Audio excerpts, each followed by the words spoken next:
Hello everyone, welcome to my YouTube channel. मेरा नाम है Mukesh Tiwari. So let's begin now the lecture number 4 of this topic relations and functions. And as of now we are going with the topic of functions, which is very important in the calculus, right? So as I told you in the previous lecture, इस particular lecture में हम discuss करने वाले हैं functions के बारे में, standard functions जो होते हैं उनके बारे में। Because in the previous lecture क्या बताया था मैंने कि हम लोगों ने फंक्शन की डेफिनेशन को समझा कि फंक्शन क्या होता है, वो रिलेशन से किस तरह अलग होता है, डिफरेंट होता है, राइट? तो फंक्शन को अच्छी तरह समझने के लिए हमें सबसे पहले ये समझना होता है कि डोमेन क्या है, राइट? और डोमेन कैसे हमने क्लियर किया था, आपको याद होगा बच्चों आपको कि डोमेन का मतलब है कि फंक्शन किस तरह से डिफाइन होता है। और फंक्शन क्या था? Function is just like a machine.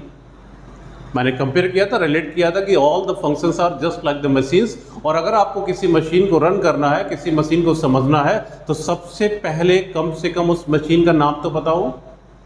In the similar fashion अगर आप डोमेन की बात करने जा रहे हैं कि ये डिफरेंट फंक्शंस हैं, तो इनके डोमेन क्या होंगे, कैसे इनके डोमेन कैलकुलेट करेंगे, तो इससे पहले ये मैंडेटरी है कि वो फंक्शन कौन सा, फंक्शन का नाम क्या है, right?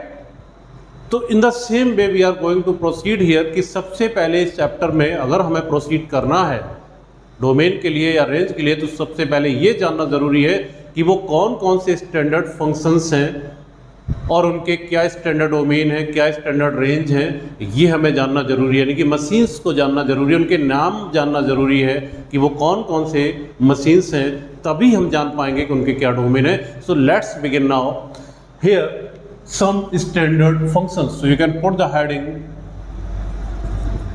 some standard functions.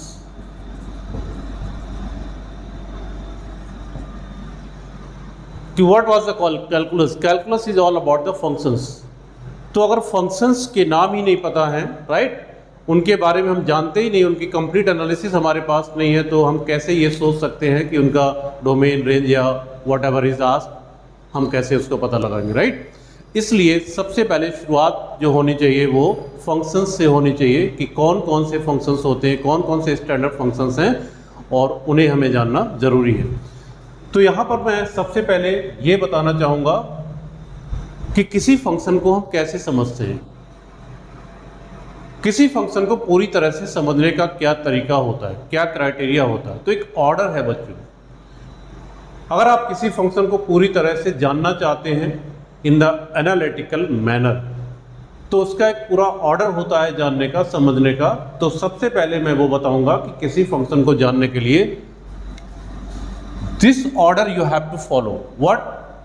First of all its name,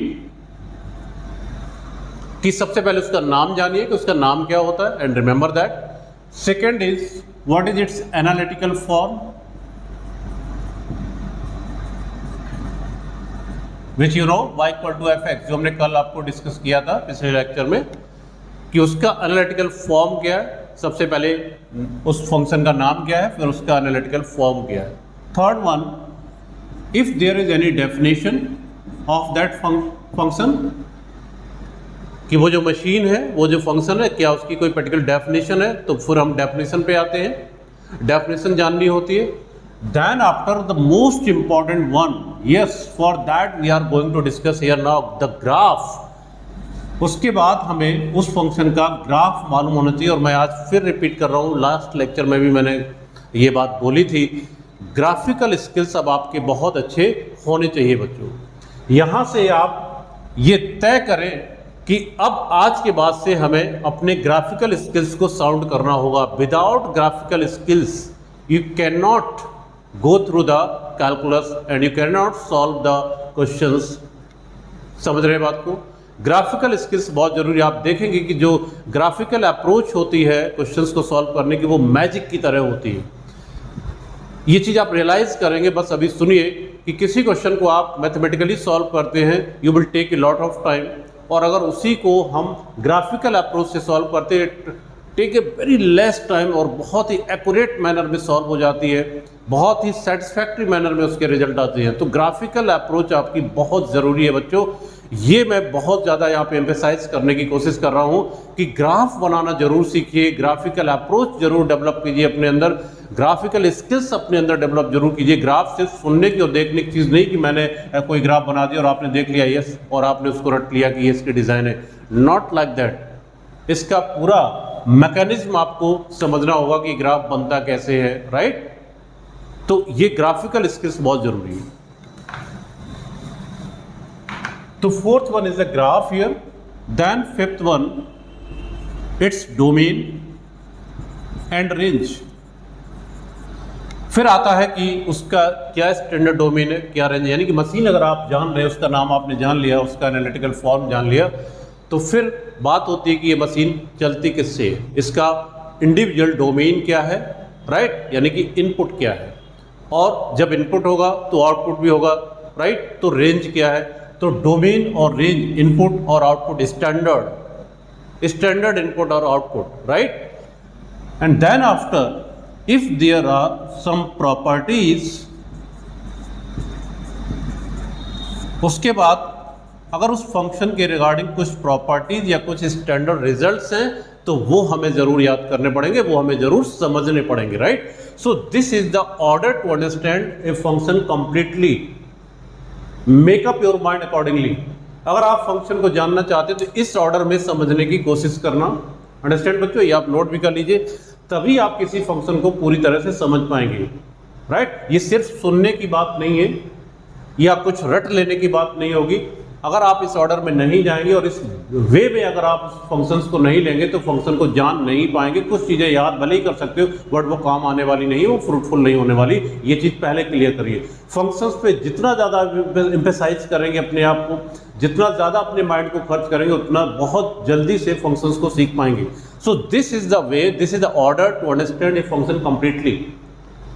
कि वो जो मशीन है उसके बारे में पूरी उसकी मैकेनिज्म अगर हमें जाननी है तभी हम अच्छे से उस मशीन को चला पाएंगे, उस मशीन के साथ हम जो है इंटरेक्ट कर पाएंगे। Then only you can get success, right. तो ये ऑर्डर होता है। फिर रिपीट करता हूँ, सबसे पहले उस फंक्शन का नाम सुनिए कि वो फंक्शन का नाम क्या है, देन उसकी एनालिटिकल फॉर्म क्या है, यानी वो दिखता कैसा है, how it look like. Second, third, उसकी अगर कोई डेफिनेशन यहाँ पे बनाई गई है तो वो डेफिनेशन हमें मालूम होनी चाहिए। फोर्थ वन सबसे इंपॉर्टेंट, मैंने कहा ग्राफ, उसका हमें मालूम होना चाहिए कि उसका ग्राफ कैसा दिखता है और वो कैसे स्ट्रेच होता है graph, right. Then the standard input and output, कि उस पर्टिकुलर फंक्शन का स्टैंडर्ड इनपुट क्या है और आउटपुट क्या है। और एंड लास्ट, अगर उस फंक्शन से रिलेटेड कुछ स्टैंडर्ड रिजल्ट्स हैं, कुछ स्टैंडर्ड प्रॉपर्टीज हैं, तो वो प्रॉपर्टीज हमें मालूम होनी चाहिए all the time 24 hours, right. और उनके रिजल्ट्स, प्रॉपर्टीज को अच्छे से हमें समझना भी होगा, ना कि सिर्फ याद करना, समझना भी होगा। इन that manner you can get through the function. I hope it is clear. So let's begin now one by one. तो शुरू करते हैं एक एक करके। अगर ये ऑर्डर आपको समझ में आ गया तो इसको कहीं पर नोट कर लेना कि फंक्शन को इस तरह से समझना होता है, राइट। रैंडम मैनर में, कैजुअल मैनर में किसी चीज को आप मैथमेटिक्स में क्लियर नहीं कर सकते। ये अच्छे से बच्चों आपको समझना होगा। So we start one by one. तो शुरू करते हैं कि what are these standard functions. तो आज मैं कुछ फंक्शंस पे बात करूंगा बिकॉज बहुत सारे फंक्शंस हैं। मैंने बोला था ये टाइम लगने वाला है इसके अंदर है। तो कुछ एक फंक्शन आज डिस्कस करेंगे, रिमेनिंग हम नेक्स्ट लेक्चर में डिस्कस करेंगे। ओके, तो वी वेरी पेशेंट हियर। बहुत ही धैर्य रखने की ज़रूरत होगी क्योंकि यहाँ से अगर आपको एक बार चीज़ें क्लियर नहीं हुई तो आप इंटरेस्ट लूज कर जाते हैं, राइट। तो from here only you have to put your 100% attention. You have to be very very dedicated to understand the function. Then only you can proceed in the chapter of function and the entire calculus. Right? तो proceed करते हैं। सबसे पहले हम बात करते हैं polynomial functions की। Polynomial functions. What about the polynomial functions? नया नाम नहीं है। हम छोटे क्लासेस में, क्लास 9th में, 10th में पॉलिनोमियल को अच्छे से समझ चुके हैं। इवन 8th क्लास में भी अच्छे से पॉलिनोमियल को बताया जाता है कि पॉलिनोमियल्स क्या होते हैं। तो वी कैन राइट हियर कि the function like f x equal to a naught x power n plus a one x power n minus one plus a two x power n minus two plus a three x power n minus three dot dot dot plus a n. You remember? that kind of the function is called polynomial function, where all, first of all, the leading coefficient a naught must not be 0. ये चीज़ ध्यान रखिए हमेशा कि leading coefficient इसका 0 नहीं होना चाहिए. And all these a i's belongs to real number. ये जो सारे कोएफिशिएंट्स हैं ये रियल नंबर्स होते हैं. And n which is the degree here that belongs to whole number. N is the degree, right. In that manner we say that this is the expression called polynomial. ये हम पहले class 8th 9th 10th में इस चीज़ को हम समझ चुके. तो इस तरह के जो एक्सप्रेशंस हैं इन्हें हम पॉलिनोमियल फंक्शंस कहते हैं बच्चों. You can denote by f x g x p x, that's your choice. Okay, तो इस तरह के फंक्शंस पॉलिनोमियल, इसमें डिफरेंट डिग्रीज के डिग्री पे डिपेंड करता है उसका फॉर्म क्या होता है. क्वाड्रेटिक है, क्यूबिक है, लीनियर है, कॉन्स्टेंट है, ओके, बाई क्वाड्रेटिक है, 5th डिग्री है. Depending on the degree different types के पॉलिनोमियल्स होते हैं. ये हम अप टू 10th ये चीज़ें हम करके आए हुए हैं. तो I hope you can recall it, right. यहाँ हम कुछ पर्टिकुलर पॉलिनोमियल्स को लेने जा रहे हैं और उनके ग्राफ बताने जा रहे हैं, राइट. तो first one I am taking here the constant function. तो पॉलिनोमियल्स में सबसे पहले हम कांस्टेंट पॉलिनोमियल का ग्राफ या उसके बारे में जानने जा रहे हैं, right. What is the constant function? तो दिस इज अ नेम. मैंने कहा ना नेम आ गया, तो ये है नेम. कांस्टेंट फंक्शन आज के बाद अच्छे से जानना, right. Constant function, how it look like, इसका जो एनालिटिकल फॉर्म है वो कैसे होता है. That is nothing but y equal to k, और you can say f x equal to k. कल मैं ये सब बता चुका हूँ प्रीवियस लेक्चर में कि हमारा जो एनालिटिकल फॉर्म होता है वो होता है y equal to F x. यानी किसी फंक्शन का तो y equal to x something लिखते हैं, f x equal to something लिखते हैं. Either you can write, okay. So here the constant function is look like y equal to k or fx equal to k. It means इसके example आप देख सकते हैं. जैसे कई बार आप देखते होंगे ऐसे लिखा होता है y equal to 3, y equal to -2, right. और fx equal to 1, fx equal to 5. इस तरह के जो functions हैं they are the examples of constant function. तो ये बच्चों constant functions के एग्जाम्पल है. इस तरह के फंक्शंस जो होते हैं, okay. So this is the form, analytical form. Clear है यहाँ पे. अब बात करते हैं कि सर इसका ग्राफ कैसा होता है. किसका ग्राफ किस तरह से दिखाई पड़ता है. तो सी द ग्राफ हियर. अच्छा, ग्राफ पर चलिए मैं एक बार इनिशिएट कर देता हूं कि ग्राफ की बनाने की जो मैकेनिज्म है, प्रोसीजर है, वो क्या होता है. वो वही प्रोसीजर होता है जो आपने पहली बार क्लास 9th या 10th में जब आप लीनियर इक्वेशन इन 2 वेरिएबल पढ़ते हैं या 1 वेरिएबल पढ़ते हैं तो उसके आप ग्राफ प्लॉट करते हैं, वही स्ट्रेट लाइन आती है. याद है, रिकॉल योर 10th क्लास, जहां पर आप स्ट्रेट लाइन के ग्राफ स्ट्रेच करते थे, ड्रॉ करते थे. इन that case what you do, जैसे कोई एग्जांपल है 2x + 3y = 5 और आप वहां पर इसका ग्राफ बनाते थे, it become a straight line. याद आ रहा आपको. तो उसके लिए क्या करते थे, क्या मैकेनिज्म होती थी, क्या प्रोसीजर होती थी, याद करो. We take the different inputs like x and we take the outputs like y and we get a point x, y. और इस तरह के बहुत सारे पॉइंट्स हम निकाल सकते हैं. लाइन बनाने के लिए सिर्फ 2 पॉइंट की जरूरत होती है, 2 ही पॉइंट निकालते थे. But you can find out the number of points here. और आप इस तरह से एक टेबल बनाया करते थे. याद करो, इस तरह से टेबल आप ड्रॉ करते थे. You are taking x here, y here, different x you are taking, okay. इस तरह से और अलग अलग y आपको यहाँ पे मिल जाते थे. Then you take the points like x, y, okay. तो डिफरेंट पॉइंट्स आपको यहाँ पे मिल जाते हैं, राइट. इस तरह से. तो ये पॉइंट्स जो है आप इनको ग्राफ पे प्लॉट करते हैं in a Cartesian plane and join all the points you get the straight line. So this is the mechanism to draw the graph of every kind of function, not only the straight line. यही through out the life यही mechanism होती है किसी भी graph को बनाने की. ये कुछ चेंज नहीं होगा through out the life, through out the journey. Graph बनाने का यही मैकेनिज्म होता है, यही प्रोसेस होता है, चाहे कोई सा भी फंक्शन दिया जाए. ये तो लीनियर इक्वेशन है यहाँ पे, राइट. चाहे कोई सा भी फंक्शन हो जो हम इस मैथमेटिक्स में पढ़ते हैं, इसी मैनर में ग्राफ प्लॉट की जाते हैं बच्चों. This is the mechanism behind it. क्या कि x की डिफरेंट वैल्यूज लेते जाइए, यानी कि इनपुट डिफरेंट रखते जाइए आप एज योर चॉइस, ओके. बस वो उसके डोमेन में होना चाहिए. और y की डिफरेंट वैल्यूज आपको मिलती जाएंगी, तो आपको पॉइंट्स बनते जाएंगे आपके पास. और इन पॉइंट्स को जैसे जैसे आप प्लॉट करोगे उसके बाद उनको ज्वाइन करोगे, you will see the curve, you will see the curve, you will see the graph of that particular kind of function. Understand? तो ये मैंने आपको वापस से इनिशिएट किया कि ग्राफ बनता कैसे है, but all the time we don't do here like that. लेकिन हर बार हम इस तरह से यहाँ पे नहीं करते हैं, जहाँ हमें ज़रूरी होगा वहाँ ज़रूर हम आपको ये बताएंगे, करके दिखाएंगे, बट यहाँ डायरेक्टली आपको ग्राफ समझ के प्लॉट करने होंगे और उनको रिकॉग्नाइज करना होगा और इनको याद यानी कि मेमोराइज भी करना होगा। हर बार हम इस तरह से टेबल नहीं बनाएंगे और डिफरेंट डिफरेंट वैल्यू एक्स की नहीं डालेंगे, it will take lot of time, फिर तो हम यही करते रह जाएंगे। आप अपने घर पे बैठ के प्रैक्टिस कर सकते हैं इस चीज़ की। ओके, मैकेनिज्म मैंने बता दिया, प्रोसीजर मैंने समझा दिया कि यही procedure through out the life रहता है ग्राफ बनाने का। तो अगर मैं बात करूं कांस्टेंट फंक्शन की, यहाँ बच्चों कांस्टेंट फंक्शन का ग्राफ जो फॉर्म है वो ये है y इक्वल टू के। ओके, तो इसका जो ग्राफ होता है वो किस तरह से दिखता है, see here, this is your x axis, this one is your y axis. Okay, suppose आपने कहा कि सर मेरे पास example y equal to 3, what you see here, right, और you can say sir function f x equal to 3। Okay, क्या दिखाई पड़ता है आपको, for different different inputs you get the constant value only 3 here. आप इसमें एफ एक्स इक्वल टू 1 रखिए, 2 रखिए, -1 रखिए, 0 रखिए, 3 रखिए, 5 रखिए, -5 रखिए, every time you will get the same answer 3। That's why its name is constant function, because its outputs are not different, they are always constant output for every value of x. तो दो बातें मैं यहाँ पे बोलना चाह रहा हूँ,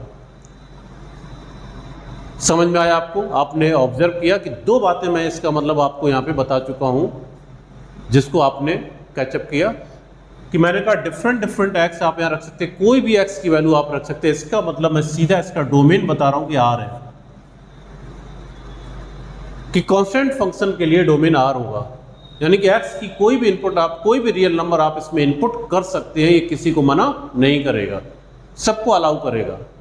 ओके, ये नहीं कहेगा कि इसमें 0 नहीं रखना है, 1 नहीं रखना है, 2 नहीं रखना है, या -1 नहीं रखना, ये सबको अलाउ कर रहा है। इट मीन्स इसका जो डोमेन है वो ऑल रियल नंबर है। और दूसरी बात जो मैंने बोली कि इसका आउटपुट क्या आ रहा है, ये फिक्स है, यहाँ पे 3 आएगा इसका output. For every value of x you will get the constant output that is 3। तो दूसरी चीज जो मैंने बोल दी बच्चों, वो रेंज भी बोल दी कि रेंज यहाँ पे सिंगलटन सेट है, यानी कि एक ही रिजल्ट है इसका, ओनली 3।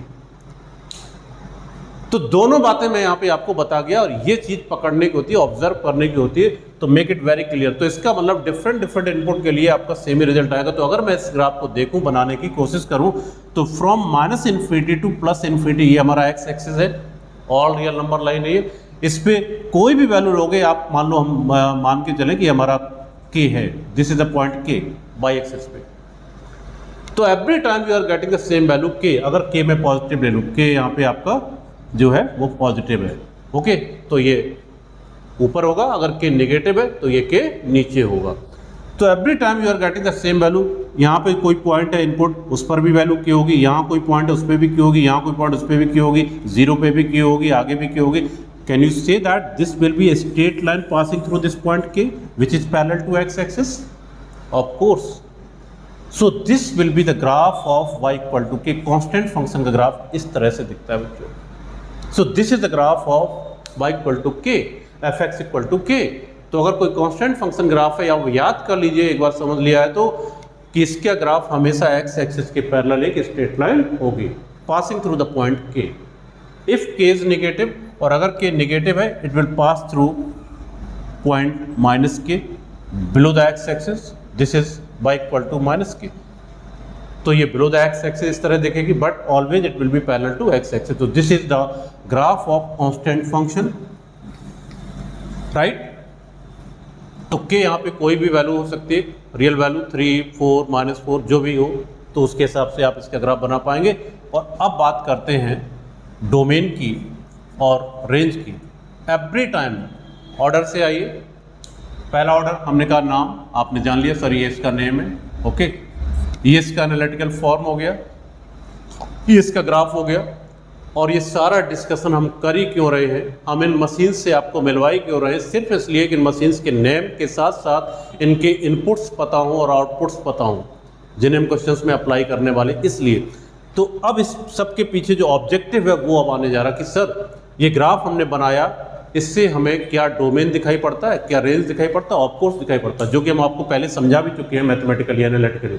लेकिन ग्राफिकल मैनर में, ग्राफिकल तरीके से डोमेन को कैसे देखा जाता, रेंज को कैसे देखा, ये भी आप सीख लीजिए।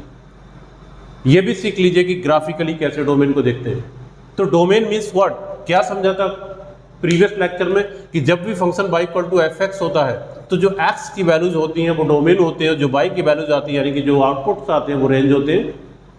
It means what, it means that कि इस ग्राफ के थ्रू डोमेन को कैसे देखा जाएगा। ग्राफ के थ्रू डोमेन को देखने के तरह इसको हटा देते हैं हम। इसका मतलब ये होता है कि आप ये देखिए कि जो ग्राफ आपने बनाया है वो कैसे बना, यानी कि x के किस इंटरवल पे वो ग्राफ ड्रॉ हुआ है। From minus infinity to infinity किस इंटरवल में, किस x के लिए वो ग्राफ आपका प्लॉट हुआ है, that interval is called the domain. तो मैं इसको इस तरह से दिखाने की कोशिश करता हूं, जैसे मैं आपके सामने खड़ा हूं यहाँ पे, तो आप इस तरह से देखिए, this stress is called domain, यानी कि ये एक्स एक्सिस को मैं इंडिकेट कर रहा हूँ, सारा एक्स एक्सिस की तरफ है कि ग्राफ को ये देखिए कि ये उधर नेगेटिव से पॉजिटिव की तरफ जब ये ग्राफ हमने प्लॉट किया तो ये किस इंटरवल में बना हुआ है। Okay, what is the length of that interval is called the domain. तो इसे क्या दिख रहा है आपको, ये ग्राफ तो माइनस इन्फिनिटी से प्लस इन्फिनिटी तक पूरा स्ट्रेच हुआ। ये अपने आप कह रहा है कि इसने x की हर वैल्यू को एक्सेप्ट किया है, from minus infinity to plus infinity. Right, clear दिख रहा है आपको, कहीं पर भी ग्राफ जो है ब्रेक नहीं हुआ है। इट मीन्स दैट कि इसने x की सभी वैल्यूज को एक्सेप्ट किया, यानी कि सभी x की वैल्यूज इसके इनपुट हैं। You can say that the domain is all real number. Yes of course. तो डोमेन को बच्चों ग्राफ पे ऐसे देखना कि from minus infinity to plus infinity graph किस इंटरवल में बना हुआ, ड्रॉ किया गया, स्केच किया गया है, वो इंटरवल ही उस फंक्शन का डोमेन होता है। इस तरह से ये आपका डोमेन को शो करता है। अब आइए रेंज, रेंज आपका ये होता है, दिस इज अ रेंज, ऐसे, यानी कि बाई एक्सिस। अब मैं इंडिकेट कर रहा हूं बाई एक्सिस को, यानी कि ग्राफ का जो फ्लक्चुएशन है वो देखिए कितना नीचे से कितना ऊपर तक हुआ है। That interval, if you observe, that interval is called the range interval, the length of range. Understand? इस ग्राफ को लेके आपका क्या कमेंट रहेगा? इसमें एक्चुअली इसमें कोई फ्लक्चुएशन है ही नहीं, क्योंकि इसकी वैल्यू कांस्टेंट है। तो ये नीचे ऊपर फ्लक्चुएट नहीं हुआ है, इसकी सारी वैल्यू कांस्टेंट है। बाकी फंक्शंस में ऐसा आपको नहीं दिखेगा, वो आप क्या लीस्ट और मोस्ट की तरफ आपको जाते हुए दिखेंगे कि नीचे कितना आया, लीस्ट और हाईएस्ट कितना गया, वो सब आपको दिखेगा, फ्लक्चुएशन दिखेगा उसका। तो वो इंटरवल आप ऑब्जर्व कर पाएंगे कि देखो सर ये इतना लीस्ट है, यहाँ तक नीचे गया, इससे नीचे नहीं गया, और यहाँ ऊपर यहाँ तक गया, इससे ऊपर नहीं गया। ये चीजें आपको ऑब्जर्व होंगी अलोंग द बाई एक्सिस। तो अलोंग द बाई एक्सिस आपको देखना होगा, तो वो आपकी रेंज होगी। और जब आप अलोंग द एक्स एक्सिस देखेंगे तो वो आपका डोमेन होगा। Try to understand. इस तरह ग्राफिकली हम डोमेन और रेंज को ऑब्जर्व करते हैं बच्चों। ये बहुत जरूरी है, ग्राफिकल स्किल्स तभी आपके क्लियर होंगे जब आप इस तरह से इनको सीखेंगे। तो from here for this particular function, इसमें मैं इतना ज्यादा टाइम क्यों ले रहा हूं, इसीलिए क्योंकि it lays the foundation of all kind of function to understand what is the domain and range. जबकि इसमें ऐसा कुछ बताने लायक ज्यादा है नहीं, बट यहीं से सारी चीजें क्लियर होंगी कि डोमेन क्या है, रेंज क्या, कैसे ग्राफिकली देखते हैं। मैथमेटिकल देखने का तो तरीका है, वो तो हमने कल भी आपको बताया था और आगे भी बताएंगे। ग्राफिकली देखने का तरीका ये होता है कि इस तरह से देखिए कि ये आपका डोमेन है, और इस तरह देखिए आपका रेंज होता है। तो डोमेन आपको दिख गया। नाउ रेंज, मैंने कहा रेंज में फ्लक्चुएशन देखा जाएगा, कितना नीचे से कितना ऊपर ग्राफ ऐसे फ्लक्चुएट हुआ, कहाँ से उसकी लीस्ट पोजीशन क्या है और हाईएस्ट पोजीशन क्या है। बट इसमें ऐसा नहीं है इस वाले फंक्शन में, बिकॉज इसकी वैल्यू कांस्टेंट है। सो यू कैन से कि इसका जो रेंज है वो केवल एक ही वैल्यू है, दैट इज के, सो it is a singleton set, that's all for this particular function. So this is the domain and range. Understand? तो इस तरह हम इस कांस्टेंट फंक्शन को समझते हैं, इस तरह इसका नेचर समझते हैं, और इस तरह से किसी भी फंक्शन को जानने का तरीका होता है। इस ऑर्डर को दिमाग में आप अपने डाउनलोड कीजिए कि हम क्या कहने की कोशिश कर रहे हैं, समझ में आए? ये तरीका है एक फंक्शन को समझने का। This is not so difficult और not so any important like function की हम इस पर इतना एम्फेसाइज क्यों कर रहे हैं। इस पर इसलिए इतना एम्फेसाइज कर रहे हैं बिकॉज इसको सीखने का जो तरीका है वही बाकी जो अच्छे फंक्शंस अभी आने वाले हैं, बहुत ही क्रूशियल फंक्शंस आने वाले हैं, उनमें यही तरीका आपको सीखना होगा, लगाना होगा जानने के लिए। अंडरस्टैंड? तो ये है देखिए ये इसका नाम हो गया, ये इसका फॉर्म हो गया, इसका ग्राफ हो गया, ये इसके domain range, standard domain range इसके ये हैं। ये मुझे हमेशा याद रहने चाहिए बच्चों, इनकी हेल्प से ही हमारी पूरी कैलकुलस जो है वो आगे प्रोसीड करेगी। नेक्स्ट जो लिस्ट में नाम होता है वो होता है इनके कोई इनकी प्रॉपर्टीज या रिजल्ट, वो इसमें नहीं है ऐसे एज सच। तो that's all for the function year. तो ये आपका कांस्टेंट फंक्शन यहाँ पे हो गया। आगे प्रोसीड करते हैं। अगर ये अच्छे से समझ में आ गया तो हम अगले फंक्शंस पे जाने की कोशिश करेंगे। तो this is the constant function. हटा देते हैं, पॉलिनोमियल फंक्शन आपने लिख लिया होगा।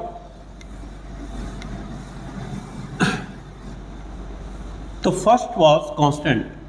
हम अभी जो बात कर रहे हैं पॉलिनोमियल फंक्शंस की बात कर रहे हैं, जिसमें पहला फंक्शन मैंने लिया कांस्टेंट। ये एक पॉलिनोमियल फंक्शन है। Next second one, identity function. Next kind of polynomial function we are taking here, identity function. Second, okay, this is the name. ये इसका नेम है। आज के बाद इस फंक्शन को जान लीजिए, इसको आइडेंटिटी फंक्शन कहते हैं। किसको? अब ये दिखता कैसा जानिए। यहाँ पे it look likes y equal to x और you can see f x equal to x. हम हमेशा दोनों बार लिखेंगे सो दैट आपको क्लैरिटी रहे कि चाहे y लिखो चाहे एफ एक्स लिखो, एक ही बात होती है। तो x जब भी ऐसे फंक्शन दिया जाता है, this is the identity function. याद रखिए बच्चों, आज के बाद, पहले नहीं पता है बट आज से सीखना शुरू करिए। इस तरह के फंक्शन को मैथ्स में आइडेंटिटी फंक्शन कहते हैं। अंडरस्टैंड? नाम हो गया इसका, ये फॉर्म हो गया। अब इसके graph, how it look like, कैसा दिखता है इसका ग्राफ। पहले भी आपने कभी बनाया होगा, हालांकि मैंने अभी याद दिलाया आपको, 10th में ही हम इसको बनाते हैं, कई बार इसको बनाया, बट इस तरह नहीं जाना था कि आइडेंटिटी फंक्शन है। बट एक्चुअली इसका ग्राफ कहीं ना कहीं आपने प्लॉट किया हुआ है, राइट। देखिए, तो इसका जो ग्राफ होता है वो ऐसे दिखेगा आपको। This is x axis, this one is y axis. Go by the same mechanism जो मैंने आपको सिखाई कि ग्राफ बनाने का तरीका वही होता है कि take different different x and get different different y. You get the different points and plot them, you will and join all the points, you will get the curve. आप उस ग्राफ की डिजाइन, आपके उस graph को अच्छे से वो दिख जाएगा क्या बन रहा है वो, राइट। तो यहां पर जब हम उस मैकेनिज्म को फॉलो करते हैं, you will see that this is a line passing through the origin, passing through the origin, that kind of the graph here of identity function. But if you say that's only कि ये line है जो origin से पास होती है, it is incomplete. origin से तो आपकी infinite lines पास हो सकती है, but they are not the identity function all. यहाँ पर ये मैंडेटरी होगा बोलना कि इस लाइन की जो स्लोप है वो 1 होनी चाहिए, यानी कि ये जो एंगल बन रहा है यहाँ पे एक्स एक्सिस के साथ वो 45 डिग्री होना चाहिए।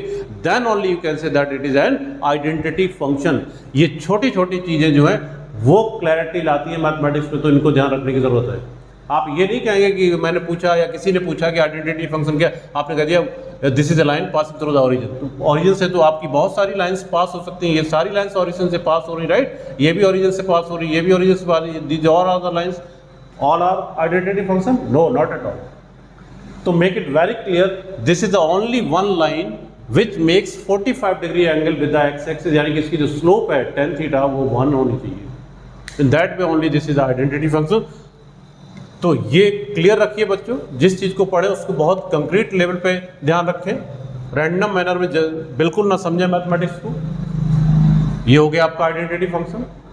ओके, अगर ये ग्राफ आपको समझ में आया तो दूसरा इसका जो ग्राफ है y equal to minus x, ये इसका नेगेटिव फंक्शन कहा जाएगा। इसका ग्राफ कैसा दिखेगा? इसका ग्राफ जस्ट इसका अपोजिट डायरेक्शन में आएगा, passing through the origin also, it is also passing through the origin, right. Same 45 degree angle पे होना चाहिए। This is the graph of y equal to minus x और f x equal to minus x. दोनों की हमें यहाँ जरूरत पड़ती है, इसलिए दोनों समझ लीजिएगा। Okay, so this is the graph of minus x and this is the graph of plus x. This one is called the identity function. Understand? अब बात करते हैं, एक ऑर्डर बन गया होगा माइंड में कि जैसे ही आपका ग्राफ आया तुरंत आपके दिमाग में स्ट्राइक करता है, सर अब इसका डोमेन बताइए, इसका रेंज बताइए। Okay, so it is the time to see the domain and range. देखिए आप, इसका डोमेन क्या है? एज पर द मैकेनिज्म देखिए कि ये कितने इंटरवल में स्ट्रेच हुआ है अलोंग द एक्स एक्सिस।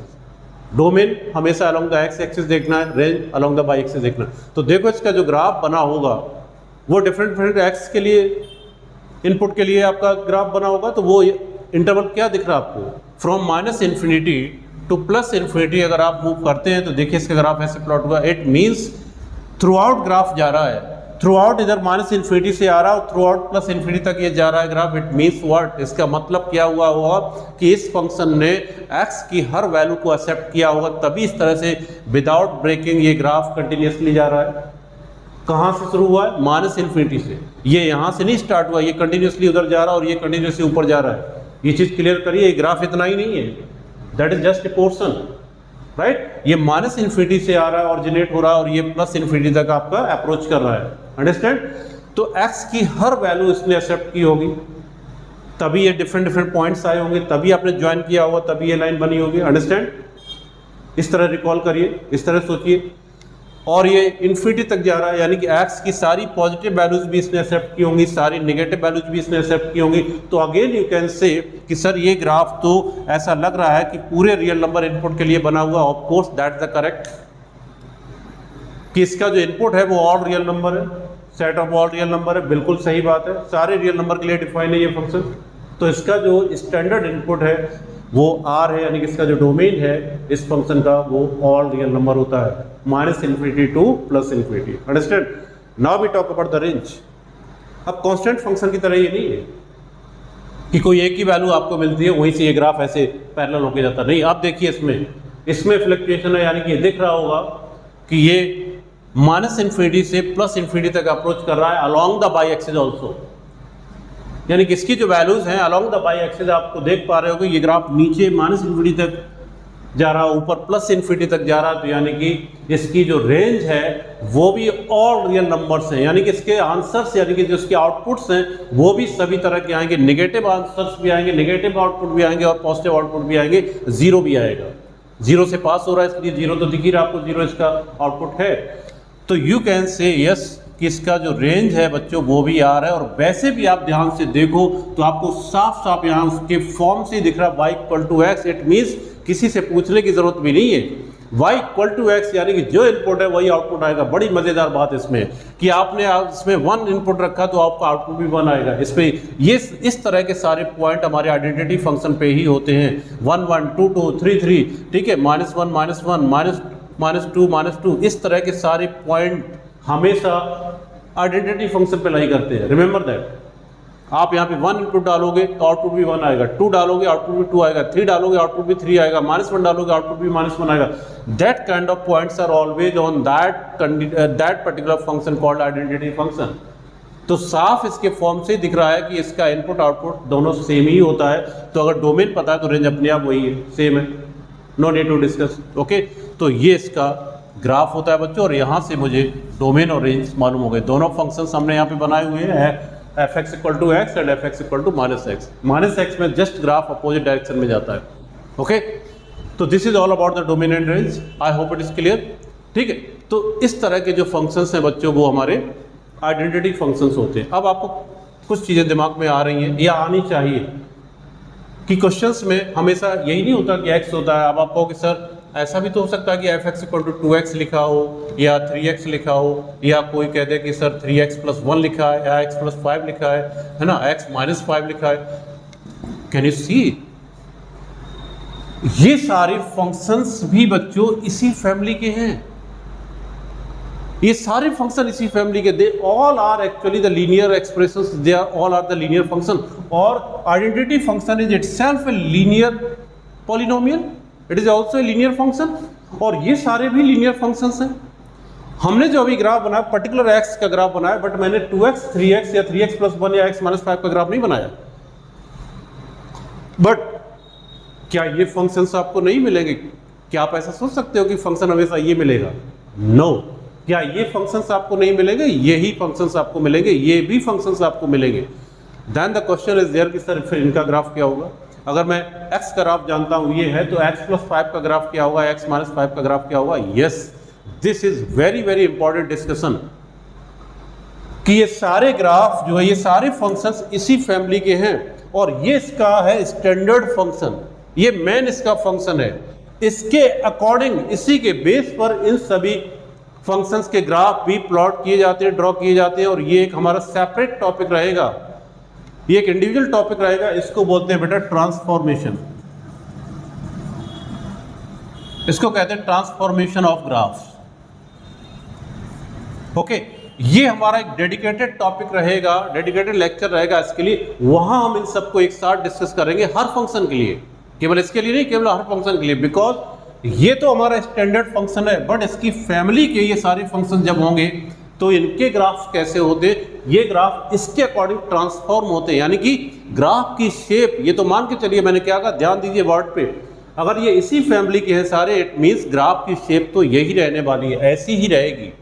इन सबका ग्राफ जब आप देखोगे तो वो ऐसे ही जाएगा अपवर्ड डायरेक्शन में, बट पोजीशंस चेंज हो जाएंगी, पोजीशन डिफरेंट हो जाएगी। अभी मैंने कहा कि ये पर्टिकुलरली ओरिजिन से पास होता है at an angle of 45 degree, but इन सारे केसेस में ये ऐसा जरूरी नहीं होगा, ये ग्राफ शिफ्ट करेगा अपनी पोजीशन को, कभी लेफ्ट, कभी राइट, कभी अप, कभी डाउन।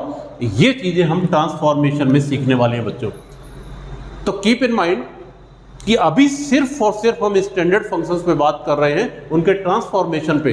हर तरह के फंक्शन के ट्रांसफॉर्मेशन जानना बहुत जरूरी होगा, क्योंकि सबके ग्राफ प्लॉट करने की जरूरत पड़ेगी। तो ये हम एक पर्टिकुलर लेक्चर में इन सब बातों को डिस्कस करेंगे, बट कीप इन माइंड कि ये सब इसी की फैमिली के हैं। तो एक बात तय है कि उनका जो ग्राफ की शेप है वो चेंज नहीं होगी। अगर ये ऐसा अपवर्ड जा रहा तो इन सब के ग्राफ ऐसे अपवर्ड जाएंगे। अगर ये ग्राफ -x है तो अगर मैं -x या ठीक है 5 - x, अगर ये ग्राफ पूछूं तो इसका ग्राफ ऐसी ही शेप में आएगा, बट पोजीशन शिफ्ट होगी, चेंज होगी। तो वो हम चीज ट्रांसफॉर्मेशन वाले टॉपिक में समझेंगे। कीप इन माइंड, ये मैंने पहले ही आपको बता दिया। ओके, चलिए आगे बढ़ते हैं। तो this is the second function called identity function here.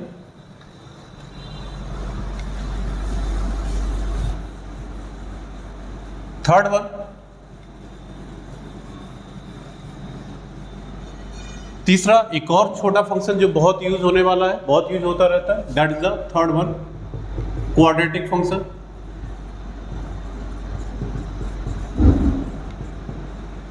Quadratic function पढ़ के आए हैं, क्लास 10 में पूरा चैप्टर होता था क्वाड्रेटिक इक्वेशन का। हमने वहाँ पे उसके ग्राफ की बात भी की थी। आज इसको पर्टिकुलरली यहाँ पे हम एक फंक्शन, इन जनरल क्वाड्रेटिक का जो कंप्लीट फॉर्म होता है वो इस तरह होता है, ax² + bx + c। Okay, that kind of expression is known as a quadratic, where we you say that a is not equal to 0 and all abc are real numbers, right? Understand? तो ये particular form है quadratic का। But हम यहाँ पे जो ले रहे हैं, जो हम यहाँ पे आपको बताना चाह रहे हैं, वो पर्टिकुलरली हम x² फंक्शन की बात कर रहे हैं, और fx = x², पर्टिकुलरली इस फंक्शन की बात कर रहे हैं इंडिविजुअली, राइट?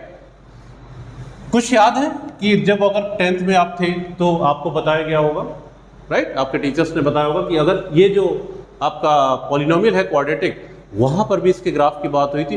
कुछ याद जरूर होगा कि इसका जो ग्राफ होता है, जब भी कोई क्वाड्रेटिक पॉलिनोमियल होता है, क्वाड्रेटिक एक्सप्रेशन होता है, ऑलवेज इसका जो ग्राफ होता है वो पैराबोलिक होता है, पैराबोला होता है। पैराबोला एक पूरा कंप्लीट आपका सिलेबस का टॉपिक है, डेडिकेटेड चैप्टर है, जिस पर हम आएंगे तो और अच्छे समझेंगे। बट अभी के लिए यही बताया जाता है कि अभी सिर्फ नाम सुनो, उसकी शेप को देखो। इसके ग्राफ कुछ इस तरह आपको बताए गए होंगे, किस तरह की शेप में इसके ग्राफ बनते हैं। That's all here. तो ये जो फंक्शन है, अभी आपने देखा कि ये क्वाड्रेटिक है, दिख रहा है क्यों? क्योंकि इसकी डिग्री 2 है। क्वाड्रेटिक को भूल तो नहीं है बच्चों, कभी भूलना भी मत। सबसे इंपॉर्टेंट टूल है, सबसे मेन हथियार है आपके पर्टिकुलरली कैलकुलस का। बाकी चैप्टर्स में भी काम आएगा, लेकिन कैलकुलस का ये बहुत ही इंपॉर्टेंट हथियार है, टूल है ये, तो इसको भूलना नहीं है। तो fx = x² और y = x², ये फंक्शन है, डिग्री 2 है, क्वाड्रेटिक है, राइट? ये इसका नाम हो गया क्वाड्रेटिक फंक्शन, ये इसका फॉर्म हो गया। तीसरी बात क्या आ गई? ग्राफ। सर इसका ग्राफ क्या होता है? सी द ग्राफ, याद करूं,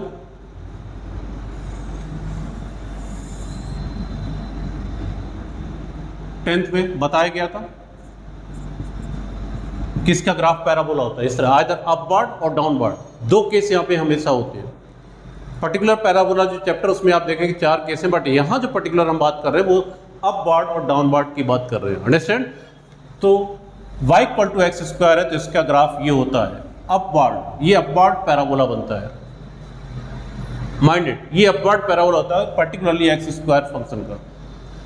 अगर मैं यहाँ पे दूसरा f x equal to minus x square कह देता हूं, तब इसका जो ग्राफ होगा, राइट, तब जो इसका ग्राफ होगा वो आपका डाउनवर्ड पैराबोला होगा इन दैट, इस तरह से।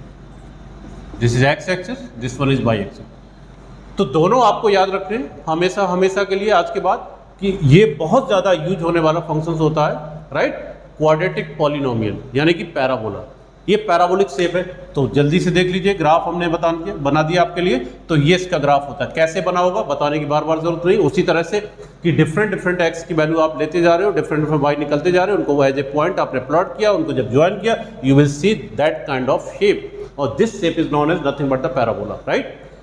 तो यहाँ से अगर मैं डोमेन देखूँ फंक्शन का, बताओ अगेन फिर से वही चीज कि देखो ये जो पूरा ग्राफ बना होगा पैराबोला, वो किस इंटरवल में बना होगा अलोंग द एक्स एक्सिस। साफ साफ दिख रहा है कि ये कंटिन्यूसली जा रहा है, it is coming from minus infinity to plus infinity, कहीं पर भी ब्रेक नहीं है, कंटिन्यूस बना हुआ है।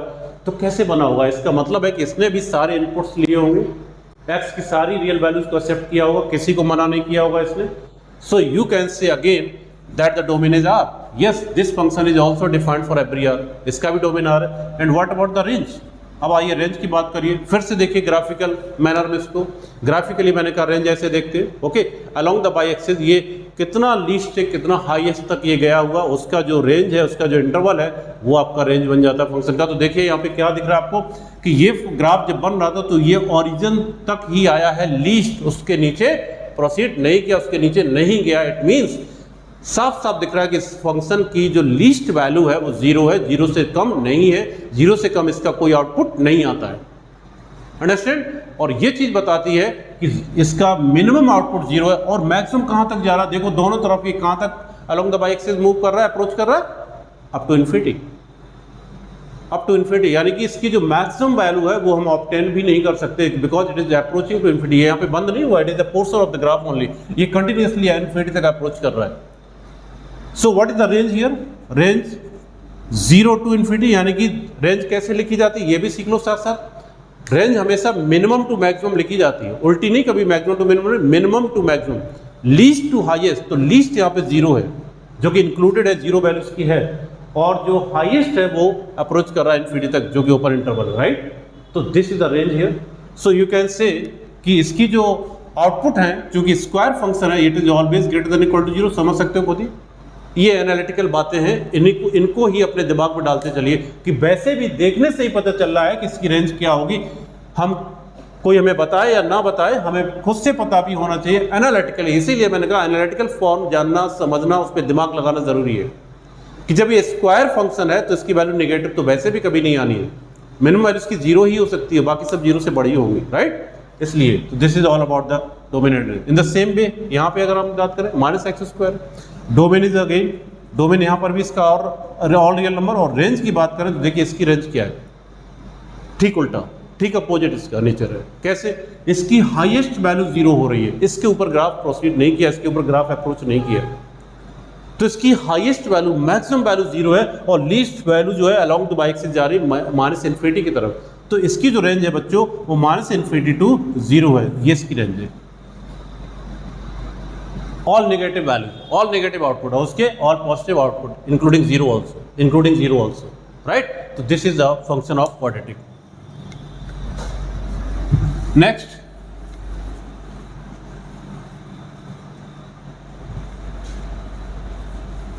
ये इंडिविजुअल एक्स स्क्वायर या माइनस एक्स स्क्वायर के फंक्शन से, फिर वही बात आपके दिमाग में आ रही होगी और आनी भी चाहिए, हर बार आनी चाहिए। अगर आप ऑब्जर्वेशन के तरीके से चीज़ों को समझ रहे हैं तो फिर आनी चाहिए कि सर अगर एक्स स्क्वायर प्लस 3 आया कोई फंक्शन तो क्या होगा। मैंने फिर कहा ये हम ट्रांसफॉर्मेशन में आपको बताएंगे, क्योंकि ये उसी की फैमिली का फंक्शन है, या एक्स स्क्वायर माइनस 3 है या 3 माइनस एक्स स्क्वायर है, ये सारे फंक्शन जो हैं हमारे इसी फैमिली के फंक्शंस हैं। तो एक बात तो तय है कि इनके ग्राफ पैराबोला ही होंगे। अगर मैं इन दोनों की बात करूं तो ये एक्स स्क्वायर की फैमिली की है तो इनका ग्राफ अपवर्ड पैराबोला ही होगा, और ये माइनस एक्स स्क्वायर फैमिली का इसका ग्राफ डाउनवर्ड पैराबोला। बट कैसे, ओरिजिनल वाला जो है उससे थोड़ा शिफ्ट होगा, ये कैसे, कहाँ, आगे पीछे, लेफ्ट राइट, ऊपर नीचे, ये हम सब ट्रांसफॉर्मेशन में समझेंगे। तो again it is the case of transformation, right. तो ये ट्रांसफॉर्मेशन टॉपिक में हम इन सारे फंक्शंस को समझने वाले हैं कि जब आप किसी ओरिजिनल फंक्शन को जान गए हैं कि ओरिजिनल मशीन हमारी ये है, तो उसके जो डुप्लीकेट मशीन्स बनाएंगे उनके ग्राफ क्या होंगे। तो ये आप समझ सकते हो इनको एज कि ये सारी डुप्लीकेट मशीन्स हैं, अंडरस्टैंड। तो इनके ग्राफ क्या होंगे, ये सब हम ट्रांसफॉर्मेशन में पढ़ेंगे, बहुत इंपॉर्टेंट टॉपिक रहने वाला है, राइट। तो that was the question in your mind, और ये इसका आंसर है हाँ, बिल्कुल सही बात है कि ये भी उसी फैमिली के फंक्शन है और इनके ग्राफ भी हम सीखेंगे बनाना ट्रांसफॉर्मेशन के अंदर, राइट। नेक्स्ट वन, अगले ग्राफ पे आते हैं, अगले फंक्शन पे आते हैं। Fourth one, cubic function. Cubic function, okay, इसका जनरल फॉर्म जैसे आप पढ़ के आए हो, ax cube plus bx square plus cx plus d, that kind of expression, that kind of polynomial is called cubic, third degree, जिसकी degree 3 होती है। सब जानते हैं बच्चों, मैंने याद दिला रहा है। Here a is not equal to 0, right, and all these are the real coefficient a b c d। ये हमारा क्यूबिक पॉलिनोमियल होता है, जानते हैं हम, इसकी डिग्री 3 होती है। इसका जब हम यहाँ पे एज ए फंक्शन बात कर रहे हैं क्यूबिक फंक्शन, तो इसको हम इंडिविजुअली जो इसकी बात करने वाले वो केवल एक्स क्यूब की, केवल एक्स क्यूब फंक्शन की बात कर रहे हैं, f x equal to x cube, that only, okay, बाकी टर्म्स नहीं ले रहा हूं, ठीक। इंडिविजुअल हम एक्स क्यूब फंक्शन की बात करेंगे, उसके ग्राफ की बात करेंगे, क्योंकि उसी की बात यहाँ पे होती है, उसी के ग्राफ का यहाँ पे यूटिलिटी ज़्यादा देखी जाती है, ओके। तो ये हमारा एक क्यूबिक फंक्शन है, पर्टिकुलर एक्स क्यूब फंक्शन की बात करें तो ये इसका फॉर्म है, ये इसका नाम है क्यूबिक फंक्शन, ये फॉर्म है। अब बात आती है कि सर इसका ग्राफ क्या है, तो आइए इसके ग्राफ की बात कर लेते हैं। This is x axis, this one is y axis. तो एक्स क्यूब का जब हम ग्राफ बनाएंगे by the same mechanism, again and again I am repeating, वही एक्स, डिफरेंट एक्स डालो, डिफरेंट वाई मिलेंगे, पॉइंट डालो, पॉइंट प्लॉट करो, ज्वाइन करो, एक स्केच आती है बन के निकल के, वही हमारा ग्राफ हो जाता है। तो वो कैसी ग्राफ यहाँ पे आती है, रैंडमली समझिए इस चीज़ को। तो ये इस तरह से हमें दिखेगा, ठीक है, कुछ इस तरह से ये ग्राफ ऐसे नजर आएगा।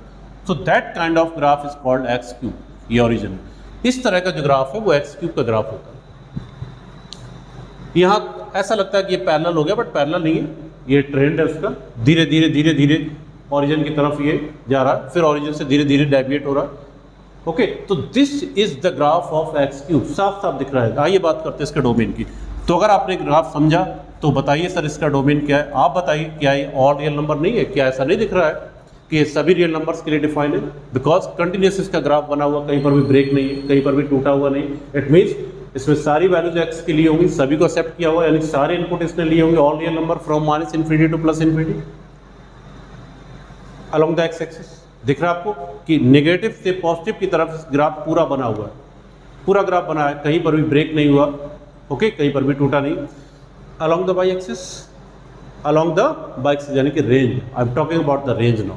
तो रेंज भी आपको बच्चों साफ साफ दिख रही होगी कि माइनस इन्फिनिटी से लेकर प्लस इन्फिनिटी तक अप्रोच कर रहा है।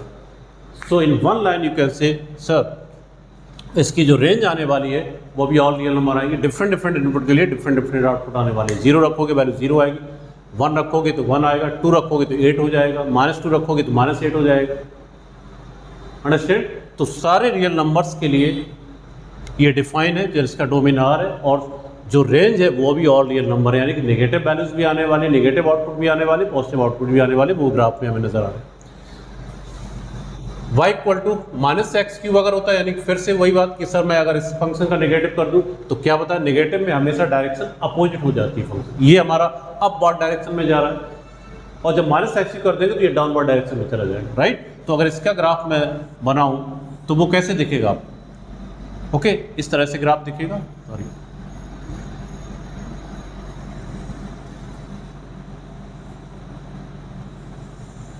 इस तरह से डाउनवर्ड मैनर में। तो this is your x axis, this one is your y axis. तो डाउनवर्ड जाता हुआ ग्राफ आपको दिखाई पड़ेगा, क्योंकि डायरेक्शन अपोजिट हो गई। रेंज डोमेन आपके सेम ही रहेंगे, वो चेंज नहीं हो रहे हैं, राइट, क्योंकि फंक्शन वही है, फैमिली वही है।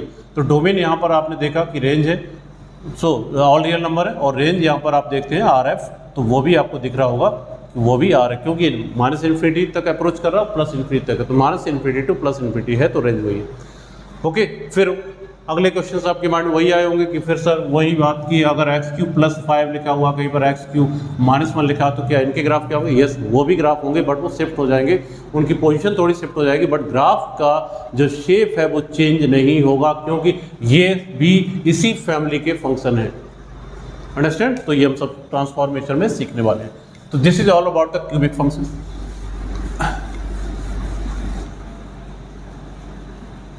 तो ये कुछ छोटे छोटे फंक्शंस अभी थे पॉलिनोमियल फंक्शंस में, हम मैथ्स में इनका फ्रिक्वेंट इनका यूज होता है, इसलिए इनको जानना जरूरी था। ये हमारे कुछ फंक्शंस हुए स्टैंडर्ड फंक्शंस में, राइट।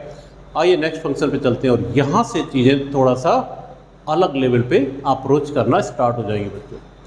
ये फंक्शन जो अब मैं लेने वाला हूँ, ये बहुत ही अपर लेवल के, यानी कि थोड़े से अप्रोच इनमें अच्छी रखनी पड़ेगी, तब आप इनको समझ पाएंगे, और बहुत ज़्यादा रेगुलर्स आपको इसमें काम करने की ज़रूरत पड़ेगी, राइट। और ये वो हैं जो कैलकुलस की जड़ें हैं, जो कैलकुलस की रूट्स हैं, ये वो फंक्शंस, इनके बिना कैलकुलस को इमेजिन नहीं कर सकते, राइट। आइए मिलते हैं आपको next function. This was all about the polynomial. Now we move on the second kind of the function, that is the modulus function. And mark it, it is very important. ये वो VIP functions हैं, ये वो specific functions हैं जिनके बिना हम कुछ भी मैथ्स में कर ही नहीं सकते। यहाँ पर कैलकुलस ही नहीं, बाकी जगह पर भी, जहाँ पर भी इसका यूज होगा, हम नहीं कर पाएंगे। तो ये बहुत ही स्पेसिफिक फंक्शंस अब आपके हम स्टार्ट कर रहे हैं, इनको बहुत ध्यान से सुनिएगा बच्चों। Modulus, this is the name, और it is also called absolute value function. इसको एब्सोल्यूट वैल्यू फंक्शन भी बोलते हैं, राइट। नाम तो पहले भी कई बार सुना होगा, या नाम नहीं सुना होगा तो देखिए इसका फॉर्म जरूर आपने देखा होगा, अंडरस्टैंड, और आपको याद आ जाएगा ये कैसा दिखता है। इसका फॉर्म क्या है? How it look like, this look like y = mod x, और यू कैन से fx = mod x।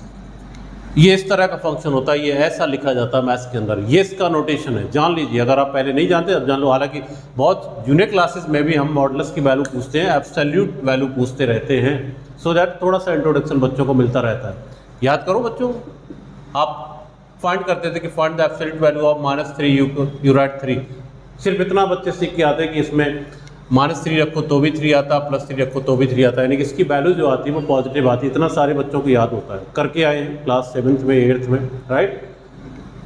कि इसके अंदर नेगेटिव या पॉजिटिव कुछ भी आप इनपुट करते हो, आउटपुट पॉजिटिव आता है। यस, ये इसकी बॉटम लाइन है, जान लीजिए, यही इस फंक्शन की बॉटम लाइन है।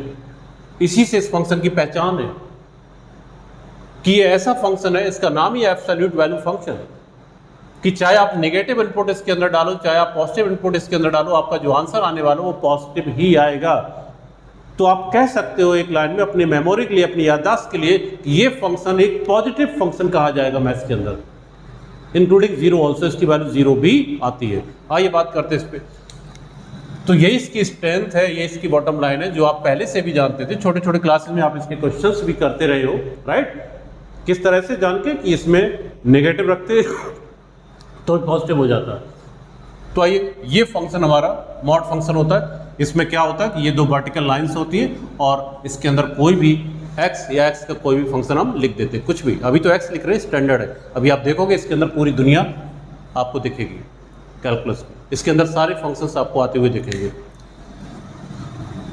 तो ये इसका सिंबल है मॉड x, तो ये इसका फॉर्म हो गया, ये इसका नाम हो गया। अब जानते हैं कि सर ये कैसे होता है, क्या होता है। यस, ये इस फंक्शन को जानना है तो इसकी एक डेफिनेशन है, इसको कैसे डिफाइन किया गया है मैथमेटिक्स के अंदर वो जानिए कि व्हाट इज द डेफिनेशन। तो ग्राफ से पहले इसकी डेफिनेशन क्या है वो जानिए कि इसको डिफाइन कैसे किया गया। अभी सिर्फ आप इतना जानते हो कि -3 रखने पर भी 3 हो जाता है, बट कैसे, या +3 रखने पे भी 3 आ जाता है, कैसे। तो -3 पे 3 कैसे होता है, +3 पे 3 कैसे होता है, ये अब आपको जानने को अब मिलेगा through the definition part. So this function is defined as that mod x is actually this function is a dual nature function। याद करो इस बात को, modulus function is a dual nature function, इसका डुअल नेचर होता है। It is a piece wise function depending on the domain. X क्या होता है? डोमेन होता है, इनपुट होता है। तो डिपेंडिंग ऑन द इनपुट इसकी दो ब्रांच होती हैं, डुअल नेचर होता है इसका, positive as well as negative. आप कह नहीं सर आपने तो कहा पॉजिटिव ही आंसर आता है। Yes, that is output, it is final output, वो तो पॉजिटिव ही रहेगा इंक्लूडिंग जीरो। बट जो इसकी ब्रांच है वो एक्चुअली बच्चों दो होती है, positive as well as negative depending on the input x. How? See here,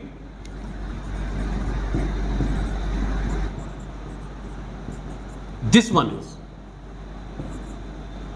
ये इसकी डेफिनेशन होती है बच्चों।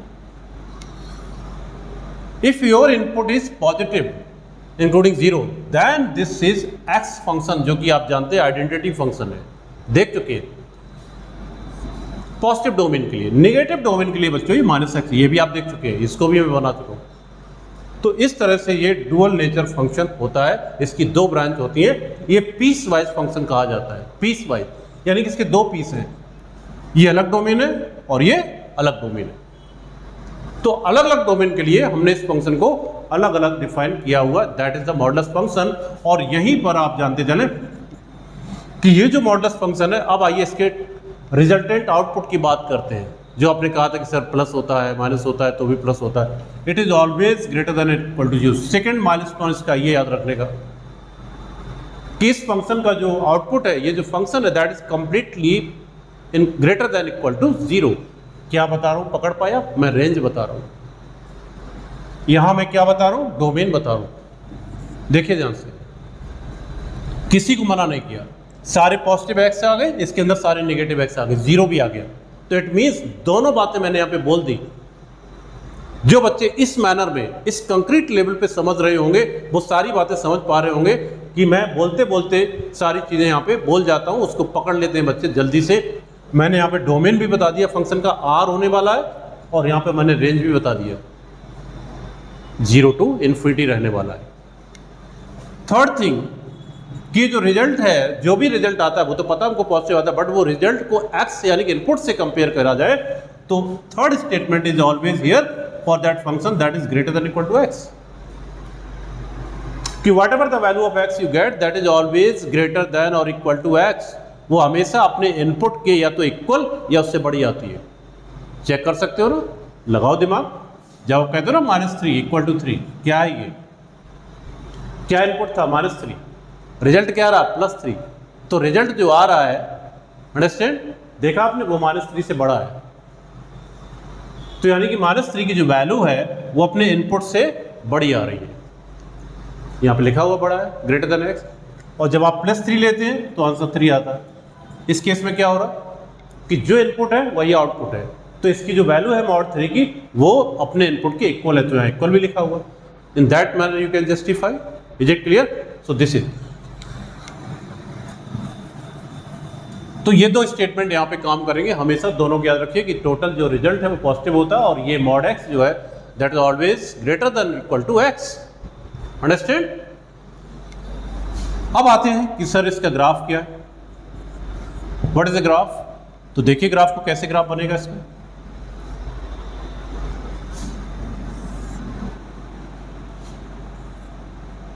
Origin, this is x axis, y axis, piece wise function है।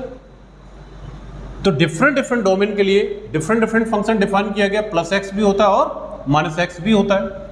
तो दोनों के ग्राफ उसी तरह से बना दो, आपको एक कंप्लीट ग्राफ अपने आप बना हुआ दिखेगा, और उसको हमेशा के लिए याद कर लो। क्या? पॉजिटिव डोमेन यानी कि यहां से 0 से इन्फिनिटी की तरफ, राइट हैंड साइड में, एक्स एक्सिस के राइट साइड में आपका ग्राफ, यानी कि आपका जो फंक्शन वो x है, और x वही फंक्शन है जो आप पीछे बना के आए, आइडेंटिटी फंक्शन। तो इसका मतलब इसका ग्राफ हम इस तरह बना देंगे, बिल्कुल ये इसका ग्राफ हो जाएगा। और नेगेटिव डोमेन के लिए यानी कि लेफ्ट साइड, -∞ टू 0, ये आपका नेगेटिव डोमेन हुआ। इसमें जो ग्राफ है वो -x का है, वो आप बना चुके, वो ऐसे होता है। सो this is the complete graph. तो एक वी शेप ग्राफ इसका बनता, हमेशा याद कर लो बच्चों कि मॉडुलस फंक्शन का ग्राफ हमेशा वी शेप ग्राफ होता है।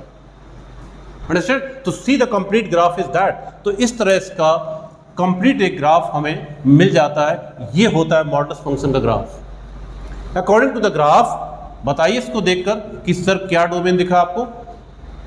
कि पूरे एक्स एक्सिस के अलोंग द एक्स एक्सिस आप देखिए पूरे में ग्राफ बना हुआ है, पूरे में ग्राफ बना हुआ है, माइनस इन्फिनिटी से प्लस इन्फिनिटी तक ग्राफ आपका स्ट्रेच हो रहा है, तभी ऐसा ग्राफ बना हुआ, कहीं पर भी ब्रेक नहीं हुआ है। इट मीन्स कह सकते हो कि डोमेन आर है, और वो यहाँ से भी दिख रहा है, आपको डेफिनेशन से भी दिखाई पड़ रहा है कि इसका एक इनपुट पॉजिटिव है, दूसरा निगेटिव है, दोनों को टोटल मिला दे तो रियल नंबर आपका कंप्लीट हो जाता है। तो डोमेन इसका आर है, इसमें कोई डाउट नहीं होना चाहिए। Is it clear? और आप बात करते हैं रेंज की। रेंज देखिए, रेंज को यहाँ पे एज पर द क्राइटेरिया कि ये वाई एक्सिस पे देखिए इसका ग्राफ कितना लीस्ट है और कितना हाईएस्ट है। तो लीस्ट इसकी वैल्यू 0 दिख रही है, दिख रही है, इसके नीचे ग्राफ नहीं गया है, तो लीस्ट वैल्यू इसकी 0 है और हाईएस्ट वैल्यू इसकी प्लस इन्फिनिटी यानी वाई एक्सिस पे इन्फिनिटी की तरफ अप्रोच कर रही है। You can say that its range is 0 to infinity.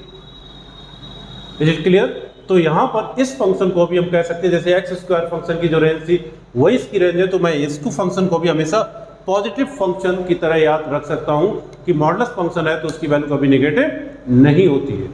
Least value 0 होगी, बाकी सारी वैल्यू 0 से बड़ी होगी। सो this is the graph of modulus function. I hope it is clear? आगे समझ। अब यहां पे मैंने कहा कि इतना इंपॉर्टेंट क्यों है। अगर इतना ही इसमें होता तो शायद ये भी उतना इंपॉर्टेंट नहीं समझा जाता, बट ये इतना इंपॉर्टेंट क्यों है? Because this particular function contain number of properties and the standard results. आप कह सकते हो उन्हें आपको समझना होगा उन्हें आपको जानना होगा। और अभी तो सिर्फ आपने सुना है, देखा है कि ये फंक्शन है, एक्चुअली यही इसका रियल एप्लीकेशन है क्वेश्चंस में। अभी सिर्फ आप इंफॉर्मेटरी चीज़ों को समझ रहे हैं कि मॉडुलस फंक्शन ऐसे डिफाइन किया गया है, हाँ ठीक है, याद कर लिया, जान लिया। एक्चुअली फंक्शंस में ये डेफिनेशन अप्लाई करनी होती है फंक्शन को रीडिफाइन करने के लिए।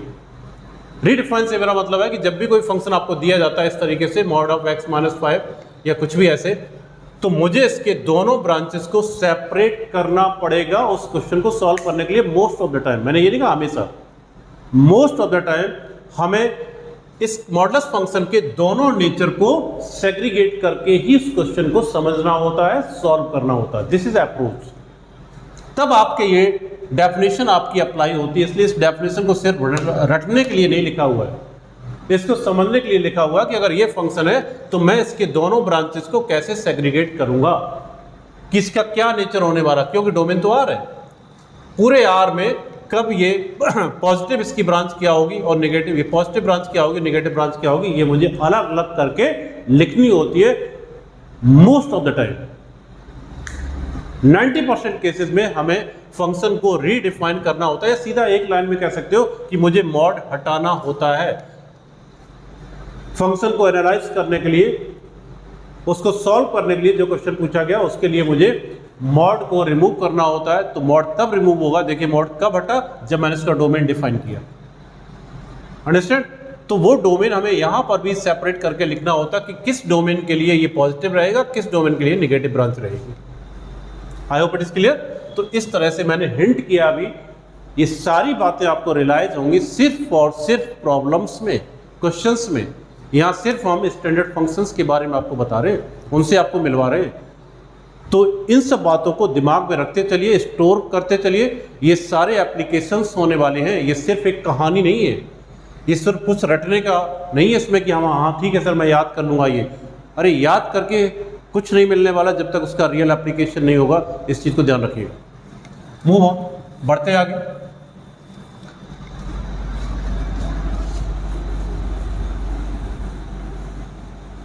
तो अब हम बात करेंगे इसकी प्रॉपर्टीज की।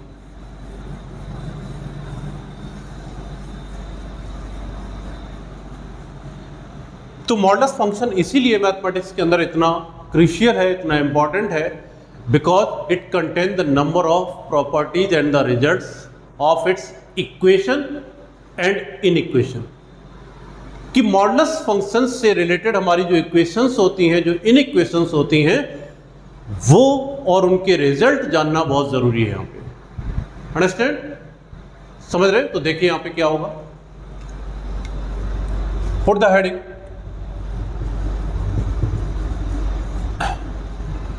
प्रॉपर्टीज और results of modulus functions. What are these properties, or you can say the results? Let A is a positive real number. कि सपोज ये कोई पॉजिटिव रियल नंबर है, then first one mod of x equal to a. If mod of x equal to a, this is the equation of modulus. ये models function की कोई हमने equation यहाँ पे रखी कि अगर mod if लिखा हुआ, if mod of x equal to a लिखा हुआ, then what will be its solution? तो इसका सॉल्यूशन क्या होगा? The solution will be x plus minus a. Means two solutions will be there, either x equal to plus a or x equal to minus a. ध्यान दीजिए, what is a here? A is a positive real number. Why it is so? Why I am saying that a is a positive real number? Think that. Can I say mod x equal to minus 5? No, not at all. क्या इसका कोई solution होगा? नहीं होगा. Y? Because अभी अभी आपने सीखा कि मॉडुलस का रिजल्ट कभी भी नेगेटिव नहीं होता, तो ये इक्वेशन ही इनवैलिड है. So we can say that no solution is there. इसलिए हमने पहले ही लिखा हुआ कि ए कोई एक पॉजिटिव रियल नंबर है. In that case only you can make the equation and you can talk about the solutions of the equation. Understand? हर चीज़ का लॉजिक होगा, ध्यान से आपको समझना होगा कि मैंने क्या लिखा, क्या बोला, उस पर दिमाग लगाना होगा. तो इसलिए मैंने लिखा कि ए यहाँ पे पॉजिटिव रियल नंबर है. तो अगर कोई ऐसी इक्वेशन होती है mod x इक्वल टू ए, तो वहाँ पर जो सॉल्यूशन होंगे x equal to plus minus a. Why it is so? You can check कि प्लस ए रखोगे तो भी ये सेटिस्फाई करेगा, माइनस ए रखोगे तो भी सेटिस्फाई करेगा, क्योंकि सॉल्यूशन वो होते हैं जो इक्वेशन को सेटिस्फाई करते हैं. किसी के बोलने से, लिख देने से सॉल्यूशन नहीं होता है. सॉल्यूशन वो होते हैं जो उस इक्वेशन को सेटिस्फाई करते हैं. अंडरस्टैंड? फॉर एग्जाम्पल, जैसे हमने देखा कि अगर मैं इसका एग्जांपल लूँ कि जैसे mod x इक्वल टू 3 है, तो आज के बाद आप तुरंत बता दोगे कि इसका solution x equal to plus minus 3 होगा. Why it is so? Plus 3 रखोगे तो भी आंसर 3 दिखेगा, माइनस 3 रखोगे तो भी आंसर 3 दिखेगा. अच्छा, अब जो आपके मन में सालों से क्वेश्चन था कि वाई माइनस 3 इक्वल टू 3 हो जाता है, आज उसका जवाब आपको मिलेगा. आइए समझिए, समझाता हूँ कि माइनस 3 इक्वल टू 3 कैसे होता है. सी, अभी आपने जो डेफिनेशन थी उसको समझा कि डेफिनेशन हमारी mod x की क्या होती थी कि it is x when x is positive, it is minus x when x is negative. आइए समझिए, ये कौन सा केस है? ये वाला केस है, ये वाला, ये डेफिनेटली ये वाला केस. बिकॉज इसमें x यानी कि इनपुट आपका नेगेटिव है. इनपुट नेगेटिव है तो इसका जो रिजल्ट होता है बच्चों माइनस x होता है. यानी कि इसका रिजल्ट जो आएगा वो माइनस x आएगा. यस और नो? सॉल्व करिए. Minus x means input is itself negative, और इनपुट भी यहाँ नेगेटिव है, तो माइनस माइनस प्लस 3, इसलिए प्लस 3 आता है. अब जवाब मिल गया होगा आपको कि जब हम नेगेटिव इनपुट देते हैं तो रिजल्ट पॉजिटिव कैसे आता है. पॉजिटिव में तो आता ही पॉजिटिव, बट नेगेटिव में कैसे आता है, आई होप समझ में आ गया होगा. तो we are talking about the equation कि mod x इक्वल टू 3 अगर आपको कोई इक्वेशन दिए तो आज आप बता सकते हैं बड़े आराम से कि x equal to plus minus 3 हो. बट क्या यही इसी तरह की इक्वेशन इतनी ईजी, इतनी सिंपल आपकी इक्वेशन होती है? ऐसा नहीं है. Another example you can take, suppose 2x minus 1 equal to 3 given. So what is the solution of this equation? Means what are the values of x? We satisfy this. Go through the pattern, go through the concept कि mod x equal to अगर a होता तो x का result होता plus minus a, यानी कि x equal to plus a और minus a. तो what is x here? This time x is not x. इसके अंदर x जो है वो 2x minus 1 है. Accordingly, you have to write that 2x minus 1 equal to plus 3 and 2x minus 1 equal to minus 3. इस तरह से सॉल्व होता है. यानी कि जो भी आपने x को आपने जिस फंक्शन से, जिस एक्सप्रेशन से रिप्लेस किया है, that should be equal to plus 3 and minus 3. That is the meaning. This is the application of this result. ये सीखिए. Then only you will solve. So 2x equal to 4, so x equal to 2 and 2x equal to okay, so x equal to, so these are the two values, these are the two solutions. इस तरह solve होते. तो इतनी simple equation नहीं होगी कि mod x equal to 3 है तो व्हाट इज x, और आपने सीधा बोल दिया. इक्वेशन इस तरह की होंगी. और अभी तो फिर भी ये भी सबसे सिंपलेस्ट चीज़ें हैं जो मैं यहाँ पे करा रहा हूँ, राइट. बट कंसेप्ट यही रहेगा. अब मैं यहाँ पे कुछ भी रिप्लेस करूँगा, किसी भी तरह का फंक्शन डालूँ, किसी भी तरह का पॉलिनोमियल डालूँ, चाहे ट्रिग्नोमेट्री डालूँ, चाहे अलजेब्रिक डालूँ, कुछ भी डालूँ, कंसेप्ट यही लगेगा कि एक बार जो भी अंदर लिखा उसको प्लस 3 लेना और दूसरी बार उसको माइनस 3 लेना, and you will solve for x. Understand? So this is the equation of modulus function. Next is here कि if mod of x is less than equal to, अब हम आपसे बात कर रहे हैं इनइक्वालिटी की, राइट? कि अगर इनइक्वालिटी होती है, ये तो इक्वेशन की बात थी, अब ये इनइक्वेशन की बात हो रही, तो सर तब इसका सोल्यूशन क्या होगा? इक्वेशन का तो हमने बता दिया ये है, इनइक्वेशन का सोल्यूशन क्या आएगा? तो आइए समझते हैं। इन दैट केस जब ये लेस देन की इनइक्वालिटी हो, आई होप कि आपने नोट कर लिए होंगे, इनको मैं रिमूव कर देता हूं यहां से। Inequations are much more important than the equation throughout the mathematics. तो इनइक्वालिटीज के सॉल्यूशन, मॉडुलस के जो रिजल्ट मैं देने जा रहा हूं बच्चों, अच्छे से पहले याद कर लेना, और मैं इनको एक्सप्लेन भी करूंगा नेक्स्ट लेक्चर में ग्राफिकल मैनर से कि ये रिजल्ट आपको कैसे मिला, कैसे आया। ओके, और इसके एग्जांपल भी लेके देखेंगे, मैथमेटिकली भी देखेंगे और ग्राफिकली भी देखेंगे। तो mod x less than equal to a, then your solution is x belongs to minus a to plus a. That is the solution in case of less than inequality. और you can write x belongs to minus a to a. ये inequality की form में solution है और ये interval के form में है, दोनों की हमें जरूरत पड़ती है। अगर मॉड एक्स में केवल x ही लिखा है तब तो सीधा ये इंटरवल हो जाएगा, बट आपको अभी मैंने दिखाया कि मॉड एक्स में केवल x नहीं होता है, उसके कोई फंक्शन होता है, तब मुझे इनइक्वालिटी के फॉर्म में जाके सॉल्व करना होता है। कैसे? फॉर एग्जाम्पल आइए इसका एग्जाम्पल देखते हैं। मान लो मैंने लिखा mod of 2x minus 1 is less than equal to 3, ये। तो अगर आपको ये याद है कि सर इसका सॉल्यूशन ये होता है, क्यों? क्योंकि लेस देन की इनइक्वालिटी है, तो दिस इज द सॉल्यूशन कि x जो होता है वो माइनस ए टू ए को बिलोंग करता है। माइनस ए यानी जो राइट हैंड साइड में लिखी है नंबर, नेगेटिव टू पॉजिटिव के बीच वो लाई करता है। तो यहाँ पे क्या लिखी है वो नंबर, यहाँ पे जो अंदर लिखा वो x की जगह क्या लिखा? 2x minus 1। तो you can write again 2x minus 1 belongs to minus 3 to plus 3 as per the standard result. इसलिए स्टैंडर्ड रिजल्ट आपको याद होने चाहिए, इसलिए मैंने एम्फसाइज किया कि ये याद होगा तो ये सॉल्व होगा, अगर ये याद नहीं होगा तो ये कभी सॉल्व नहीं होगा। अंडरस्टैंड? अब ये डुअल इनइक्वालिटीज हो गई, इनको वन बाय वन आप सेपरेट करके सॉल्व कर सकते हैं कि minus 3 less than equal to 2x minus 1 and 2x minus 1 is less than equal to 3, ऐसे। सो इसको पलट के लिखेंगे क्या? This is 2x minus 1 is greater than equal to minus 3, और ये तो सही लिखी हुई है 2x minus 1 is less than equal to 3, और इसको सॉल्व करेंगे अब तो आपको दो सॉल्यूशंस आपको यहाँ से मिलने जा रहे हैं। तो 2x greater than equal to minus 3 plus 1 minus 2, और यहाँ से 2x less than equal to 4, so x greater than equal to minus 1 and here x less than equal to 2, इस तरह से। तो यहाँ पे हमें मिला x belongs to what? x greater than equal to minus 1, it means x belongs to minus 1 to infinity, और यहाँ पे x belongs two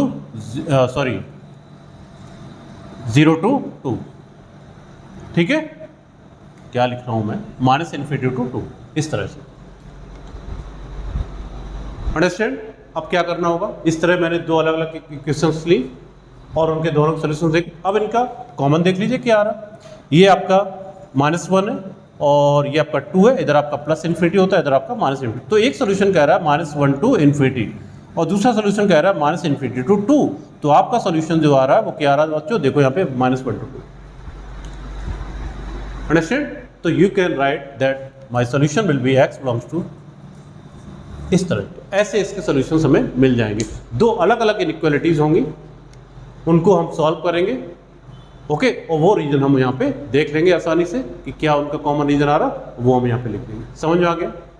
is it clear और नॉट? इस तरह से। Third one, if mod x is only less than a, strictly less than a, तो क्या solution यही रहेगा, बट इसमें इंटरवल चेंज हो जाएगा यहाँ पे। तो x belongs to minus a to plus a, और you can say minus a to plus a, x आपका बिलोंग करेगा। तो इनइक्वालिटी के फॉर्म में या इंटरवल के फॉर्म में, इस तरह से। तो दोनों ये आपकी इनइक्वालिटीज हैं लेस देन की, तो इनका सॉल्यूशन सेम ही रहेगा। बस क्या डिफरेंस है? यहाँ पे लेस देन इक्वल टू है तो क्लोज इंटरवल रहने वाला है, और यहाँ पे स्ट्रिक्टली लेस देन है तो ओपन इंटरवल रहने वाला है। यही कंसेप्ट रहेगा इसको सॉल्व करने का। ओके, इसी मैनर में आप इसको सॉल्व करेंगे। Now fourth one, for greater than, if mod x is greater than equal to a. अगर ग्रेटर देन की इनइक्वालिटी आती है तब क्या होगा? Then x belongs to minus infinity to minus a union a to infinity.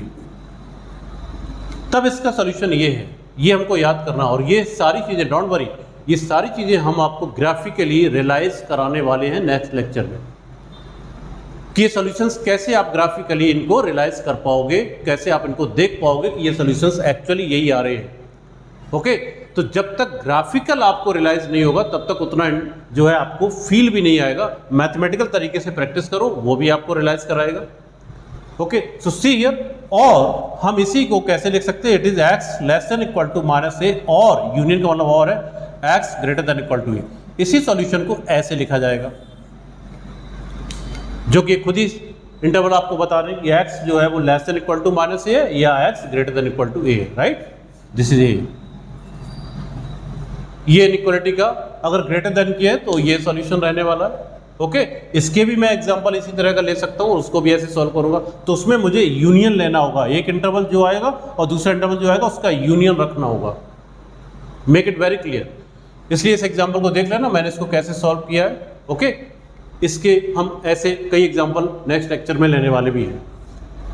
Fifth one, और अगर यही ओनली ग्रेटर देन ए होता है, right, only greater than a, strictly greater than A, but यहाँ पे ग्रेटर देन इक्वल टू ए था, तो मैंने कहा यहाँ पे क्लोज इंटरवल लगता है, तो नेचुरली यहाँ पर भी आप समझ गए होंगे सेम सॉल्यूशन रहने वाला है। क्यों? क्योंकि ये भी इनइक्वालिटी ग्रेटर देन की ही है, इसलिए, बट इंटरवल ओपन रहेगा, x belongs to minus infinity to minus a union a to infinity, और x less than minus a और x ग्रेटर देन ए, या फिर इनइक्वालिटी की फॉर्म में इस तरह से सॉल्यूशंस लिखेंगे, राइट। तो ये इसकी इनइक्वालिटीज हो गई। और कुछ रिजल्ट है हमारे पास, आइए उनको भी बताते हैं।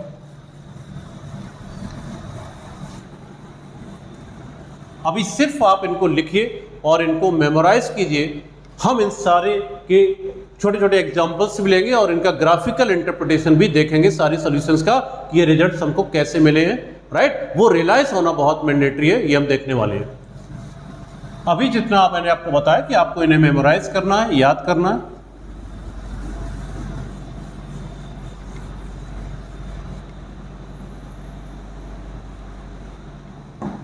नेक्स्ट, नंबर 5,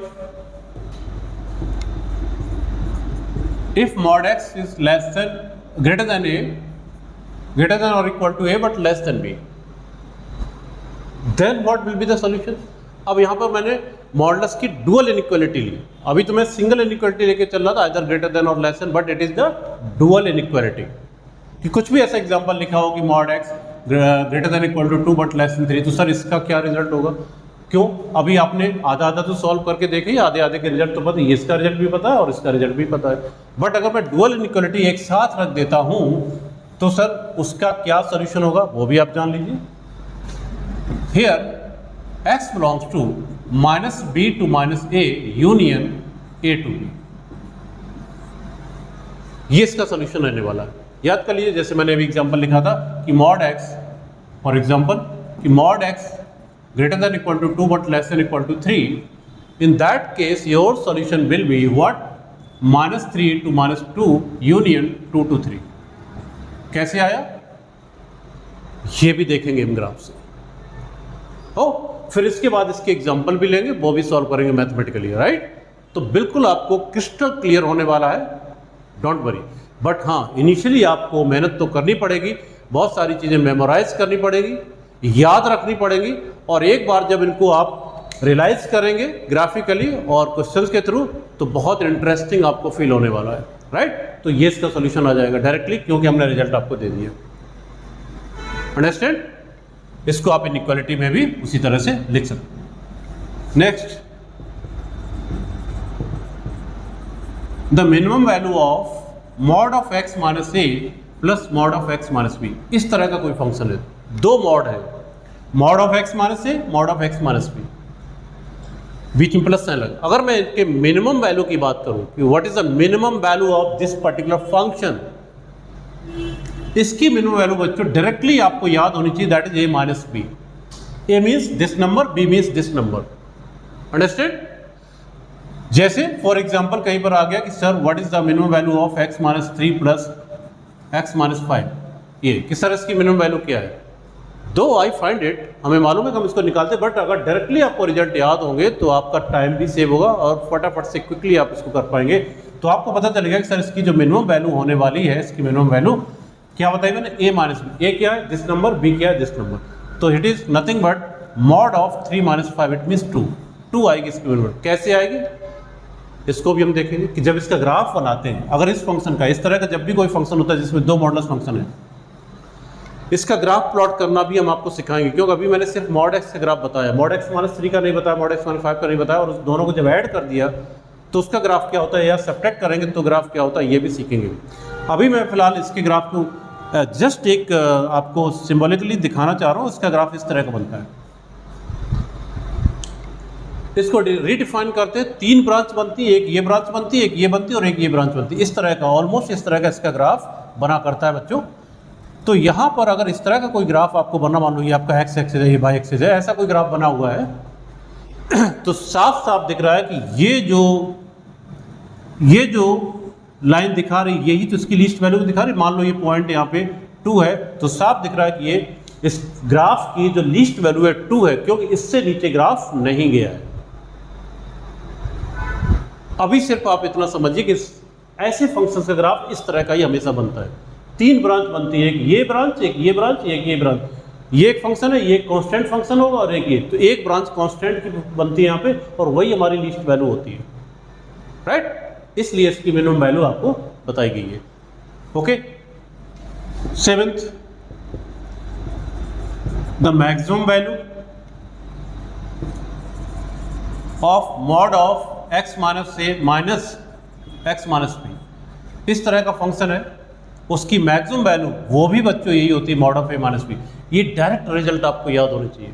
इसका भी अपना एक ग्राफ बनेगा, जब इसका ग्राफ बनाएंगे तो वो भी हम आपको ग्राफ दिखाएंगे। वो भी कुछ इस तरह का ग्राफ बनता है, ऐसे करके ऐसे ऐसे ऐसे करके ग्राफ जाता है। तो ये जो वैल्यू जा रही, मानो ये 0.1 है अगर, है ना, तो ये जो वैल्यू है वो दिख रहा साफ साफ कि इसकी लीस्ट वैल्यू या मैक्सिमम वैल्यू इसकी जो है, हमने ये देखी मैक्सिमम वैल्यू की बात है तो वो 1 है, 1 से ऊपर ग्राफ नहीं जा रहा है। तो वो तो ग्राफिकली हमें यहाँ पे देखने को मिलेगा, हम इसके बारे में बात भी करेंगे। बट अभी सिर्फ आप डायरेक्टली याद करिए कि विद इन ए सेकेंड आपको ये मैक्सिमम मिनिमम वैल्यू याद रहेंगी, तो आपको क्वेश्चन सॉल्व करने में आसानी रहेगी, राइट। ये आपका टाइम सेव करेंगे। In that case also your value will, maximum value will be a minus b, directly याद करिए, राइट। तो ये इसकी मैक्सिमम वैल्यू। तो these were some results and the properties, very very important results and the properties are there for the modulus function. इसीलिए function इतना important है, क्योंकि इसके पास बहुत सारी प्रॉपर्टीज और रिजल्ट हैं। लेकिन सबसे बड़ी बात कि ये इतना इंपॉर्टेंट इसलिए है क्योंकि हमने अभी थोड़ी देर पहले बताया था कि जब भी क्वेश्चन मॉड का आता है कहीं पर भी, तो एक्चुअली ये डुअल नेचर फंक्शन है, राइट। तो इन क्वेश्चंस जब हमें सॉल्व करना होता है तो उस फंक्शंस के दोनों नेचर्स को हमें सेग्रीगेट करना होता है, because it is a dual nature function. और ये बड़ा चैलेंज होता है एक बच्चों के लिए, इसलिए इसकी इंपॉर्टेंस है, क्योंकि ये कहीं ना कहीं चीज़ों को कॉम्प्लेक्स बनाता है। कहीं ना कहीं बच्चों के पॉइंट ऑफ व्यू से ये चीज़ डिफिकल्ट सी होती है कि अगर मॉडुलस फंक्शन है तो उसके दोनों नेचर्स को, दोनों ब्रांचेस को किस तरह से हम रीडिफाइन करते हैं, किस तरह से उनके डोमेन को, इसका अलग डोमेन रहेगा, इसका अलग डोमेन रहेगा, कैसे इस डोमेन को हम सेग्रीगेट करते, फाइंड आउट करते हैं। Is it clear?